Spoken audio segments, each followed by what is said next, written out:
Right, let's get back into things here. We just need to fly to the approximate area we killed Rundus in, walk to the same spot we found the shield generator, and then use our visor to tell the ship to bomb it. I'm sorry, but outside of gameplay limitations, what's preventing us from just piloting the ship to that point and bombing the damn place without having to walk there again?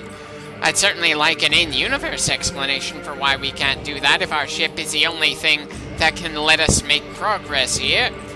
Out of universe, it's probably because they figured they couldn't quite pull off an especially immersive flight mechanic into a motion control game like this, and they really were going for as immersive of an experience as possible for this game. Hence all the little moments where you have to twist your actual arm around with the controller in order to get Samus to twist her arms to get certain tasks completed.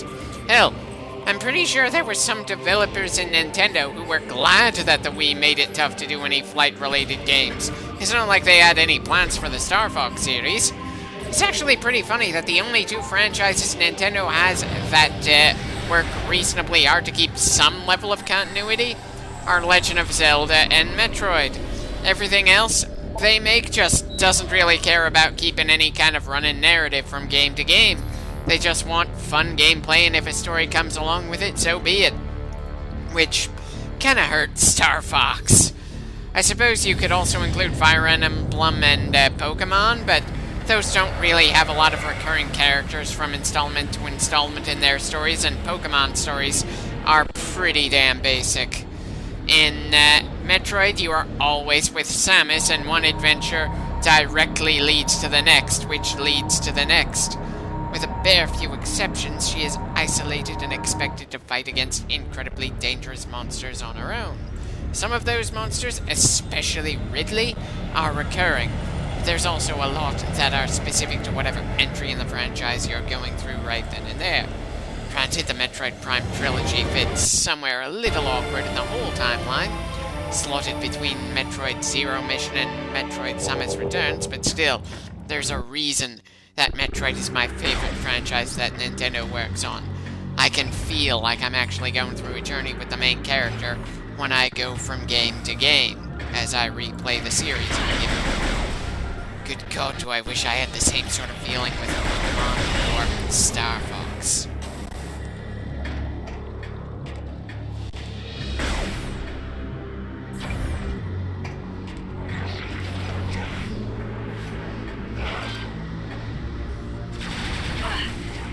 Just wanted to be sure that it's the same kind of pirate we fought before and not some new variant that happens to be similar in appearance and actions. It would be kind of embarrassing to miss scanning some of these guys because they feel and look the same to me for some reason or another.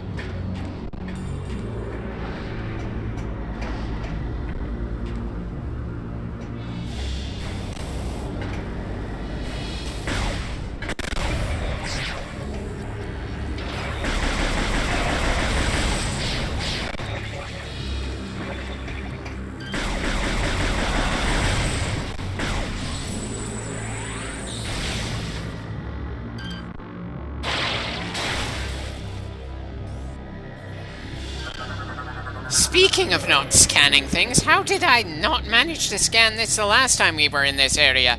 I may not be especially systematic about these sort of things, but I do try to examine my surroundings pretty well.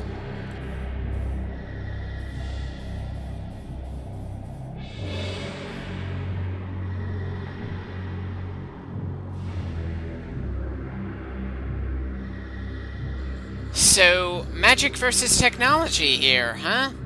That certainly sounds like it would have made a very interesting conflict to actually see and not just read about. Hell, I'm kind of surprised that I haven't seen anything in the usual Japanese role-players that explicitly pulls something like that extensively. It certainly seems right up that genre's alley, though maybe I'm just not looking in the right places. Not that I'm a big expert in JRPGs, since the only one I've actually LP'd from beginning to end so far in this channel is the first generation of Pokemon. I've got a lot of games on my to-do list. I've played through them and experienced them quite a bit, but I don't have any of the better ones on my completed list, so I probably don't have room to say if they have or haven't done enough with a certain kind of story idea.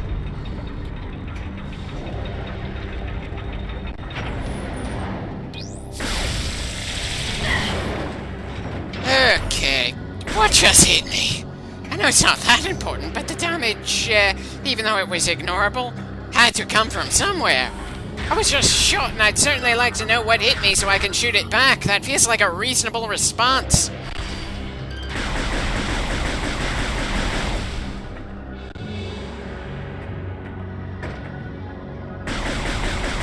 It also feels like a reasonable response to be confused that the enemy isn't throwing heavier firepower against us this far into the game, though maybe they will a bit later. The game opened up with a several clip-long war situation. Why does it feel like the enemy isn't trying all that hard to go to war against the lone main character when she has no army at her back at the moment?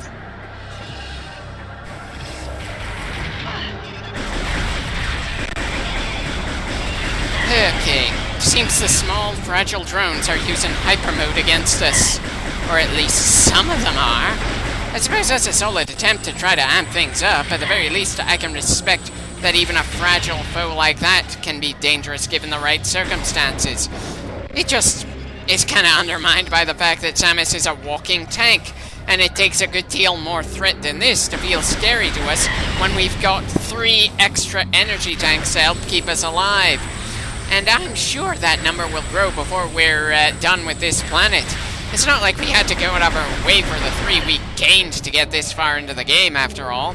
Though maybe the game designers decided after that first 3 that the other energy tanks are going to be more difficult to find. It's certainly possible.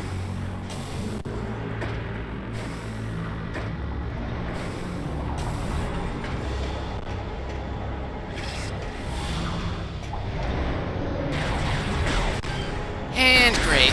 Part of me can't help groaning at the fact that they spread out their turrets so much that the stationary defenses had absolutely no chance to give one another any kind of support. Each one we've run into has just been a lonely speed bump.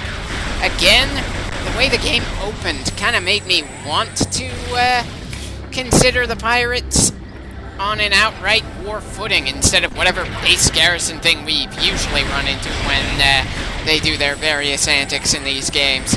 Everything else the pirates have been doing that we've taken a hand in sabotaging or outright destroying has been research and mining operations.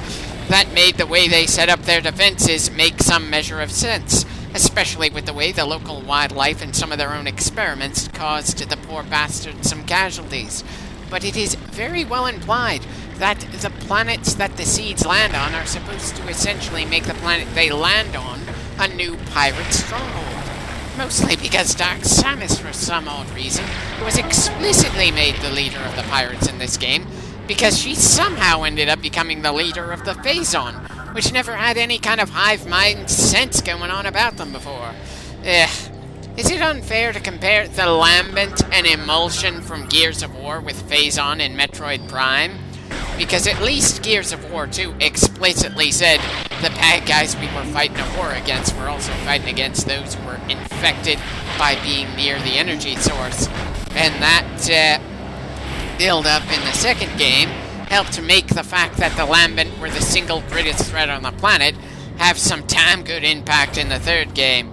It did not feel like an ass-pull since the storytelling and lore supported things going from bad to worse.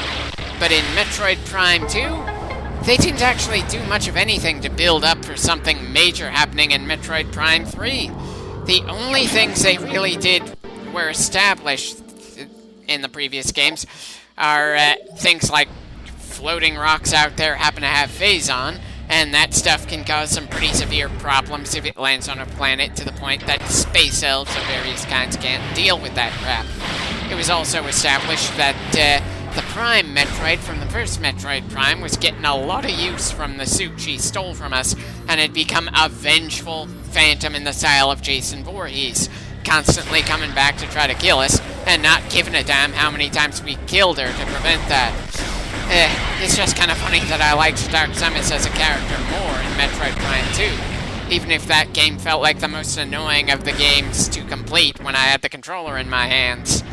Especially when this game is trying extremely hard to make her seem like the center of a big galactic threat. Why is it that I found the idea of a constantly reincarnating demon that refuses to rest so long as we're alive more compelling than the intelligent, planet-conquering abomination she was turned into without warning in this game. Is it just a matter of scale? After all, I do generally prefer the usual narrative of the Metroid games, where we're stuck in a general region of a planet, or on a space station, more than this almost Star Wars-style planet-hopping adventure. Or would I have had the same complaints on a smaller scale adventure, and still been bitching about the odd war opening in the game and the way that Phazon changed how it works, just for the sake of the finale of this trilogy?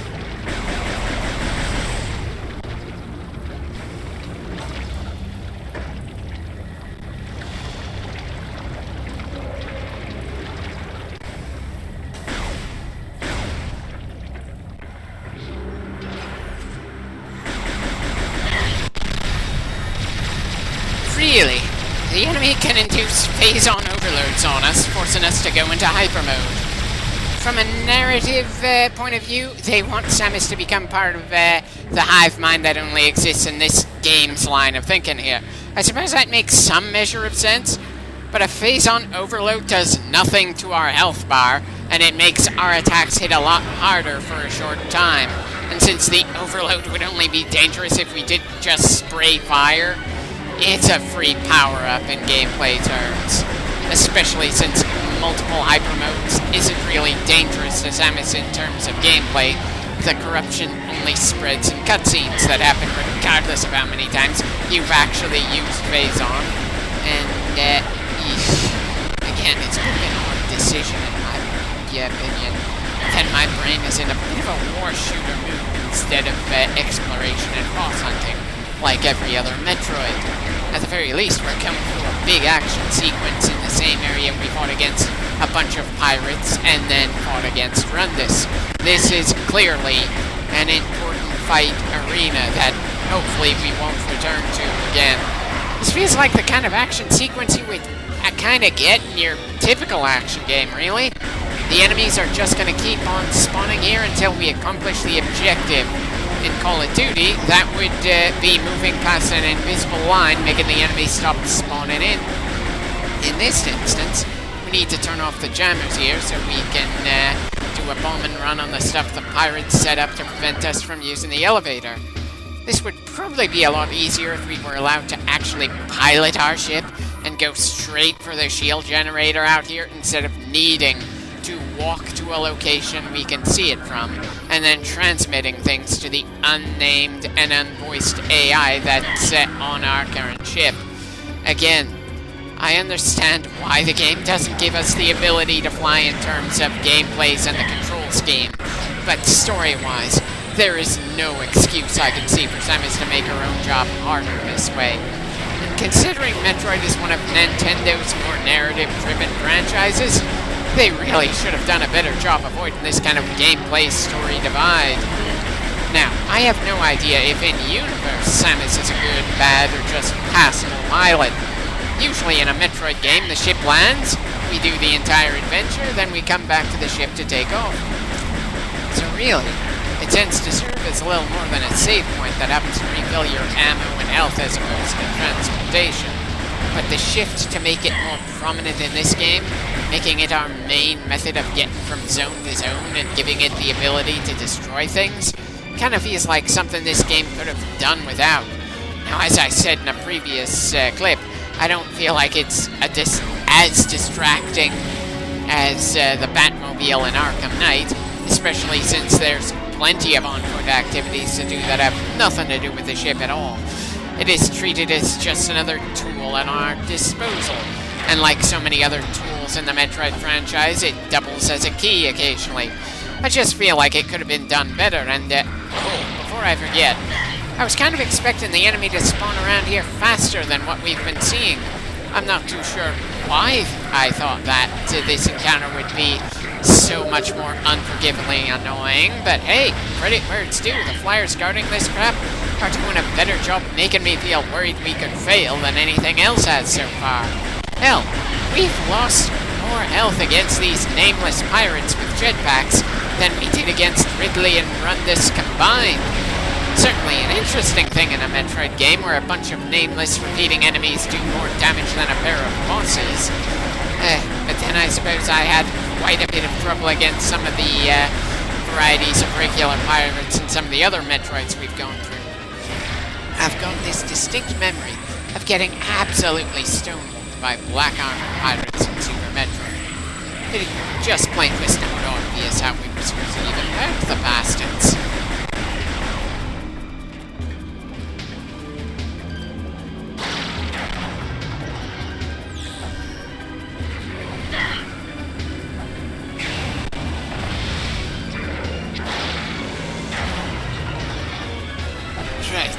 At this point, I'm just ignoring enemy fire and turning off the jammer so we can move on. We've certainly been in this spot long enough.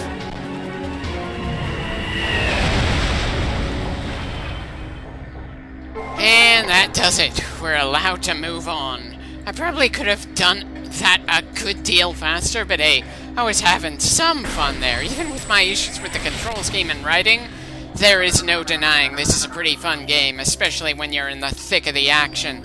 I just have some moments of wishing that the action had some better justifications, and that it started amping up a little earlier than this. Partly because some of the entries in this franchise were extremely high quality. Though I've got to admit, my top 3 games were all in the 2D section of the franchise.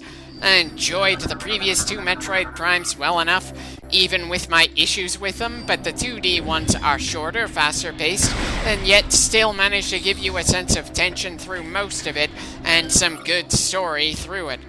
And as I've said a few times over the course of this LP so far, Metroid Prime 3 has some factors that make it feel like it just doesn't belong in Metroid, period. It's not terrible, the series can get a lot worse than this, but it sticks out in ways that kind of annoy me. But so long as it avoids the pitfall of blatant keys that we need to unlock the next major story element over and over and over again, it will still feel better to me than Metroid Prime 2, at least from a game flow perspective.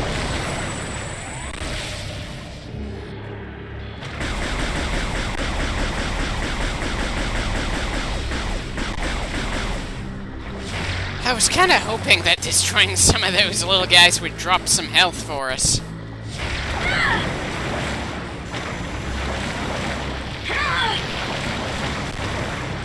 Oh, now that was just completely stupid on my part. There was just absolutely no reason for me to let myself keep getting burned like that.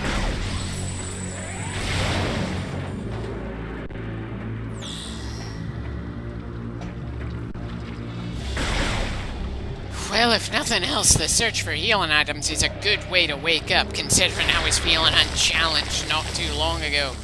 And the environmental damage was entirely my fault for being an idiot, not something forced to make things tense for the sake of it like Dark Aether's air.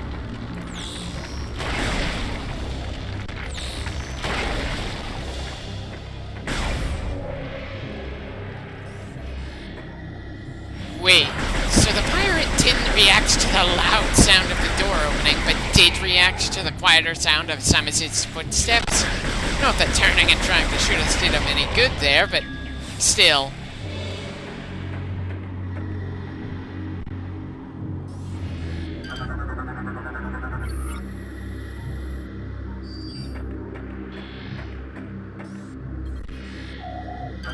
Again, in-universe, there were faster ways to handle this than Samus run into this specific spot on the ground and then electronically guiding in an airstrike when she could have just flown in and bombed the place herself.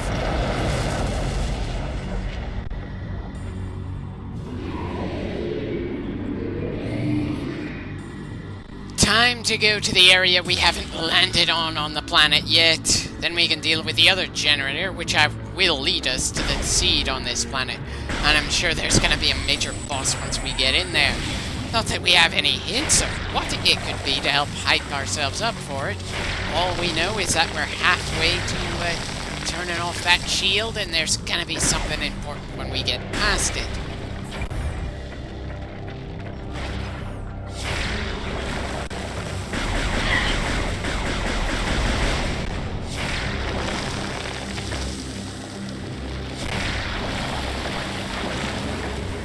Well, at least this time across I didn't do anything stupid and burn in the fuel gel for no good reason.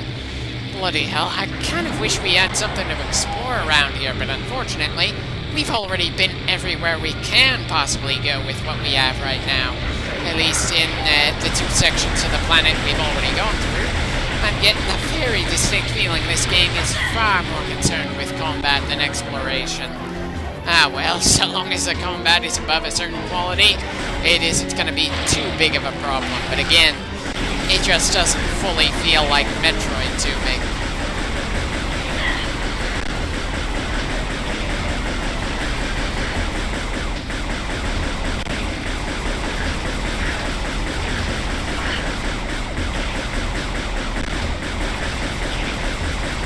I probably should have fired some missiles at this bastard to hurry along breaking that armor. I definitely have to appreciate that unlike the previous two Metroid Primes, this one is going out of its way to make using missiles in combat more tempting. I just have to fight against the instincts that Metroid Prime 1 and 2 instilled in me.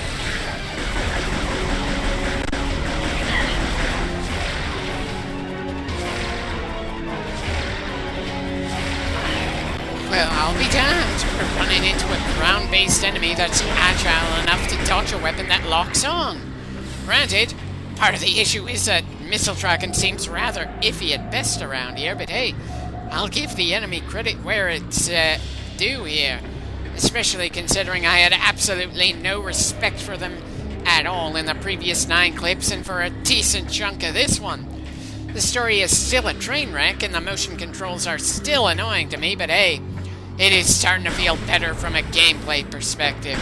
That makes up for the story throwing in elements and tones that were never a thing in previous Metroid Primes.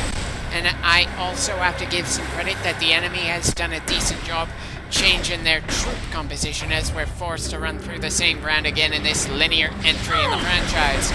They did indeed have some good ideas to go along with the annoying ones in this game. We'll see if I feel the good outweighs the bad as we keep pushing forward.